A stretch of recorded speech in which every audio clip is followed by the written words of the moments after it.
Baik teman-teman, saya ingin berbagi sedikit tentang hal-hal yang sangat terkait dengan pekerjaan staf atau manajer atau eksekutif hubungan industrial.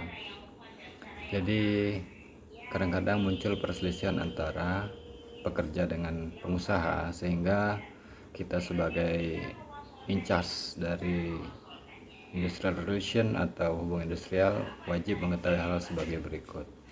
Saya ingin sharing beberapa hal, yaitu satu, definisinya dulu, kemudian penyelesaian perselisihan hubungan industrial, kemudian tata caranya, dan ketiga adalah bagaimana penyelesaian di pengadilan hubungan industrial. Sebagaimana kita ketahui, perselisihan hubungan industrial itu ada 4 macam, yaitu perselisihan hak, perselisihan kepentingan, perselisihan pemutusan hubungan kerja, dan perselisihan antar serikat pekerja dalam satu perusahaan. Jadi, apabila kita telah lebih lanjut, perselisihan hak itu diatur dalam pasal 1 ayat 2 Undang-Undang Nomor 4 tahun 2000. Maksud saya Undang-Undang Nomor 2 tahun 2004. Kemudian perselisihan kepentingan itu diatur dalam pasal 1 ayat 3. Kemudian perselisihan pemutusan hubungan kerja diatur dalam pasal 1 ayat 4 Undang-Undang Nomor 2 tahun 2004 tentang penyelesaian perselisihan hubungan industrial.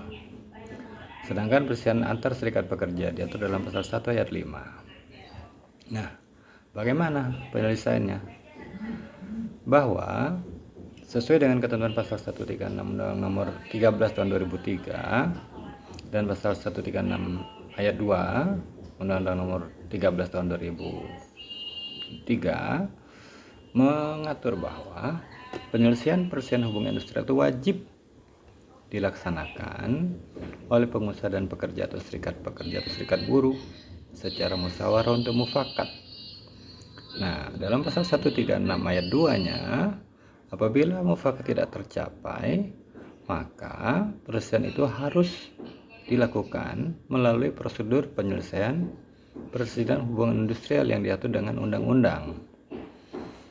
Kemudian, dalam pasal 3 ayat 1 Undang-Undang Nomor 2 tahun 2004 diatur bahwa perselisihan hubungan industrial wajib diupayakan penyelesaiannya terlebih dahulu melalui perundingan bipartit secara musyawarah untuk mencapai mufakat. Bagaimana dan berapa lama? Nah, melalui bipartit ini diatur paling lama 30 hari. Lalu, kalau dalam waktu 30 hari tidak tercapai, maka perundingan bipartit dianggap gagal.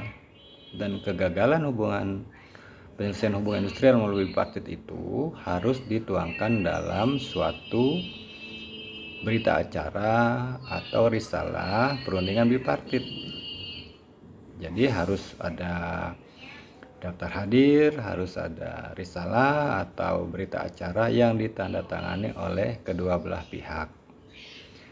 Nah, kalau dinyatakan gagal atau tidak berhasil, maka salah satu pihak atau kedua belah pihak dapat mengajukan permohonan perundingan mediasi ke Disnaker setempat. Ini diatur juga oleh undang-undang, yaitu pasal 4 ayat 1 Undang-Undang Nomor 2 tahun 2004. Berapa lama? Nah, ini juga harus diselesaikan dalam waktu 30 hari sesuai undang-undang, tetapi dalam kenyataan bisa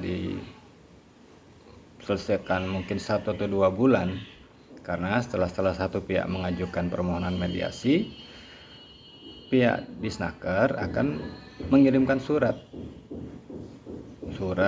undangan untuk melakukan mediasi.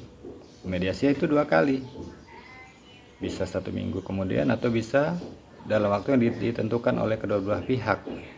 Setelah itu, apabila mediasinya sudah selesai, maka Disnaker atau mediator akan mengeluarkan anjuran. Berapa lama anjurannya? Ini juga tergantung dari pihak Disnaker. Apabila sudah menerima anjuran sesuai ketentuan, maka dalam waktu 10 hari para pihak mengajukan tanggapan terhadap anjuran tersebut. Apabila tidak mengajukan keberatan atau tanggapan atau persetujuan terhadap isi anjuran, maka pihak yang tidak menanggapi secara tertulis itu dianggap tidak menyetujui atau menolak anjuran. Maka pihak yang merasa dirugikan dapat melanjutkan penyelesaian perselisihan hubungan industrial melalui pengadilan hubungan industrial yang ada di tiap-tiap provinsi. Misalnya di Jawa Barat, PHI tersebut ada di lingkungan Pengadilan Negeri Bandung. Nah, ini wajib diketahui. Bagaimana syarat-syaratnya? Tentu saja bisa melalui perwakilan dari perusahaan yang ditunjuk oleh direksi, mendapatkan kuasa khusus untuk mewakili dan mendampingi perusahaan dalam proses peradilan, atau dapat menunjuk advokat atau pengacara untuk mewakili perusahaan. Nah, berapa lama? Wah, ini dalam undang-undang ditentukan 50 hari kerja, tapi dalam kenyataannya mungkin bisa lebih dari itu. Misalnya kita terkendala pada salah satu pihak tidak hadir, kemudian ada libur yang panjang, sehingga proses pengadilan akan ditunda sesuai dengan kondisi. Nah, setelah salah satu yang mengajukan gugatan, kemudian pihak PHI akan memberikan atau mengirimkan undangan atau panggilan untuk sidang, ya disebut relas. Nah, ditentukan tanggal dan jam sidang pertama. Pada sidang pertama, penggugat diminta untuk membacakan gugatan atau dianggap dibacakan, kemudian sidang berikutnya jawaban, kemudian replik, duplik, pengajuan bukti dari kedua belah pihak, lalu pengajuan saksi dari kedua belah pihak kalau ada, ya saksi minimal 2 orang, kemudian saksi ahli kalau memang ada, lalu diakhiri dengan kesimpulan. Nah, setelah kesimpulan, biasanya setelah 2 minggu pengadilan akan membacakan putusan.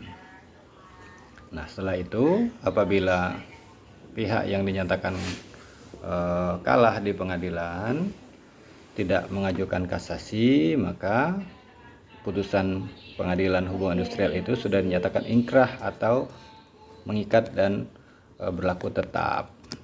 Apabila salah satu pihak tidak puas dengan putusan PHI, maka dapat mengajukan penyataan mengajukan kasasi dalam waktu 2 minggu. Begitu juga mengajukan memori kasasi 2 minggu juga kemudian setelah mengajukan pernyataan kasasi.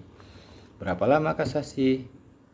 Itu juga tergantung, kadang-kadang bisa 3 bulan atau malah setengah tahun baru ada putusan kasasi. Itu yang saya alami selama ini selaku advokat maupun konsultan dari beberapa perusahaan dalam membantu menyelesaikan perselisihan hubungan industrial. Demikian, nanti kita sambung lagi dalam video berikutnya.